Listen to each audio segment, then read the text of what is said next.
Hello everyone, welcome back. Ayub this side, content creator and business coach or graphic expert. If you're not making a mistake, it's mean you're not learning anything new.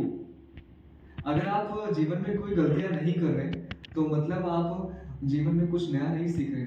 गलतियां करते रहिए और कुछ नया सीखते रहिए। जैसे आपने एक मिस्टेक किया उससे लर्न कीजिए, देन नया मिस्टेक कीजिए, नई गलती कीजिए, उससे कुछ नया सीखिए। ऐसे सीखते सीखते आप बहुत कुछ लर्न कर सकते हैं।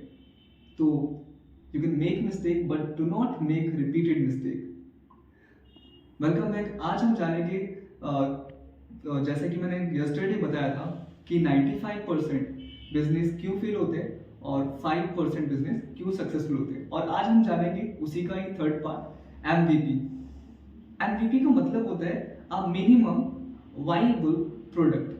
इसमें क्या होता है कि हम अपने प्रोडक्ट को उसके इनिशियल स्टेज में लॉन्च करते हैं, कॉस्ट मिनिमम रखते हैं, मतलब इन्वेस्टमेंट उसमें मिनिमम होता है, और उसी मिनिमम इन्वेस्टमेंट में हम ज़्यादा कस्टमर मतलब कुछ कस्टमर्स को एक्वायर भी कर लेते हैं। और ऐसा सुनकर आपके मन में एक क्वेरी आएगी, लाइक अगर हम प्रोडक्ट को परफेक्ट नहीं बनाते हैं तो मे भी हो सकता है कि लोग उन्हें अपनाएंगे नहीं, हो सकता है कि लोगों को पसंद ना आए और आपकी मार्केट वैल्यू घट भी सकती है। बट मैं इसका रीज़न बता सकता हूँ क्यों हमें ऐसा करना चाहिए। पहला रीज़न होता है कि लेस एक्सपेंसिव होता है। अगर हम कोई बिजनेस स्टार्टअप स्टार्ट कर रहे हैं और हम चाहते हैं कि वो परफेक्ट हो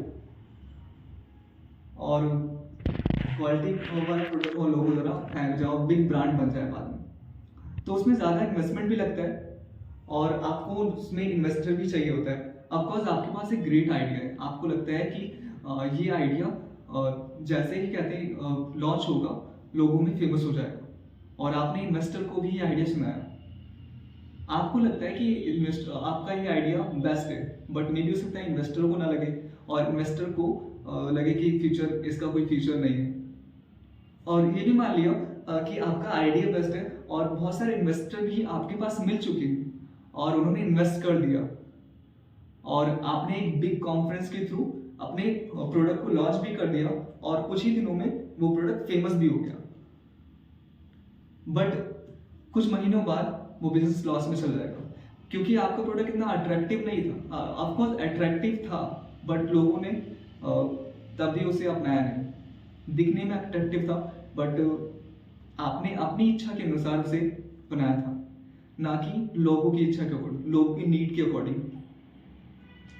तो मे भी हो सकता है कि कुछ महीनों बाद वो लॉस में चला जाए। अगर आप उसी एमवीपी के सिद्धांत को फॉलो करते हैं, अपने उस प्रोडक्ट को लॉन्च करते हैं मिनिमम कॉस्ट में, मिनिमम एक्सपेंस में और इनिशियल स्टेज में, अगर आप उसे लॉन्च करते हैं बिना किसी परफेक्ट बनाए किसी प्रोडक्ट अपने प्रोडक्ट को, अगर आप उसे लॉन्च करते हैं तो लोगों से उस पर फीडबैक मिलेगा, लोग उसमें गलतियां निकालेंगे। हाँ, ऑफ कोर्स आप उस गलती को एक्सेप्ट कर सकते हैं और उसमें सुधार कर सकते हैं और लोगों से बोल सकते हैं कि आप और फीडबैक दीजिए और मेरे प्रोडक्ट में गलतियां निकालिए। और जैसे ही वो प्रोडक्ट में गलतियां निकालेंगे और आप उसमें सुधार करते जाएंगे तो आपको लगेगा कि लोग उसमें इंटरेस्ट ले रहे हैं आपके प्रोडक्ट में, क्योंकि आप सुधार कर रहे हैं। और वही कस्टमर वापस से अगर वो आता है तो देखता है कि आपके प्रोडक्ट में जो उन्होंने कमी पाई थी वो सुधर चुकी है, तो कनेक्शन बिल्ड होगा। और अगर आपको लगता है कि आपका प्रोडक्ट कुछ लोगों द्वारा अपनाया जा रहा है तो लोगों से फीडबैक लेते हुए अपने प्रोडक्ट को अपडेट करते रहिए, जिससे कि इनिशियल स्टेज में आपका प्रोडक्ट फेमस हो जाएगा। मतलब इनिशियल स्टेज में आपने लॉन्च किया, बाद में उसे अपडेट करते गए और कमियों को दूर करते गए, तो लोग उसे धीरे धीरे करके अपना लेंगे, क्योंकि आप इसमें लोगों के अकॉर्डिंग अपने प्रोडक्ट को कन्वर्ट करते जा रहे हो। लोगों की नीड कंप्लीट हो रही है तो ऑफकोर्स वो लोग तुम्हारे प्रोडक्ट को बाय करेंगे।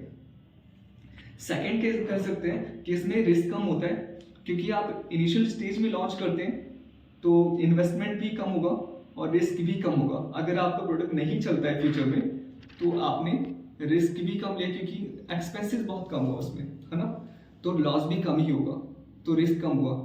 इनिशियल स्टेज में ही आपको पता चल गया प्रोडक्ट नहीं चलने वाला, और अगर बिग इन्वेस्टमेंट लगने के बाद आपको पता चलता है प्रोडक्ट नहीं चलेगा, तो बहुत ज़्यादा लॉस होता। तो रिस्क कम होता है प्रोडक्ट को इनिशियल स्टेज में लॉन्च करने पर, और उसके बाद फीडबैक के अकॉर्डिंग उसको मॉडिफाई करने पर। थर्ड हम कह सकते हैं लेस टाइम लगता है। अगर किसी प्रोडक्ट को बनाकर आप उसे परफेक्ट बनाकर उसे आप लॉन्च करते हैं तो उसमें एटलीस्ट मिनिमम 2 साल लग जाएगा, 2 ईयर। और अगर आप उसे इनिशियल स्टेज में ही लॉन्च कर देते हैं तो आप लेस टाइम में ही उसे लॉन्च कर सकते हैं, बाद में फीडबैक के अकॉर्डिंग उस पर अपडेट करते रहिए। फोर्थ रीजन बता सकते हैं वैलिडेशन। वैलिडेशन में क्या होता है कि हमें लोगों से फीडबैक मिलता रहता है, लोग कस्टमर्स फीडबैक देते रहते हैं, जिससे कि हम उसमें अपडेट करते रहते हैं, मॉडिफाई करते रहते हैं, और लोगों की नीड के अकॉर्डिंग वो प्रोडक्ट बन जाता है और लोग उसे पसंद भी करने लगते हैं। फिफ्थ रीज़न कह सकते हैं कि यूज़र फ्रेंडली होता है, क्योंकि आप लोगों के अकॉर्डिंग प्रोडक्ट अपना बना रहे हैं। ऑफकोर्स आपके पास आइडिया था, बट उसमें जो मॉडिफिकेशन हुआ है लोगों की थॉट्स के अकॉर्डिंग हुआ है, लोगों की नीड के अकॉर्डिंग हुआ है, तो ये प्रोडक्ट यूज़र फ्रेंडली बन जाता है, ना कि कंपनी फ्रेंडली। तो आपका प्रोडक्ट इनिशियल स्टेज से अपर लेवल पे धीरे धीरे जाता रहता है। ये रीज़न हो सकता है। आप MVP अप्लाई कर सकते हैं अपने, जब भी कोई बिजनेस स्टार्ट करें तो इनिशियल स्टेज से स्टार्ट कर सकते हैं, उसे टेस्ट कर सकते हैं कि आगे फ्यूचर में चलेगा या नहीं चलेगा। अगर आपको लगता है कि फ्यूचर नहीं है इसका, आपकी लॉन्च करने के बाद कोई भी इसे बाय नहीं कर रहा है, तो इस आइडिया को छोड़कर दूसरे आइडिया पर वर्क करना स्टार्ट कर सकते हैं। अगर दूसरा आइडिया चल जाता है और लोगों का फीडबैक मिलता है और उसे अपडेट करते करते आप देखते हैं कि लोग अब धीरे धीरे अपना रहे हैं, तो आप उसके अकॉर्डिंग बढ़ सकते हैं आगे और अपने बिजनेस को, स्टार्टअप को एक ब्रांड में कन्वर्ट कर सकते हैं, एक कंपनी में कन्वर्ट कर सकते हैं। और thank you for now. Next I will tell you in next video, and you can follow me in my social media websites.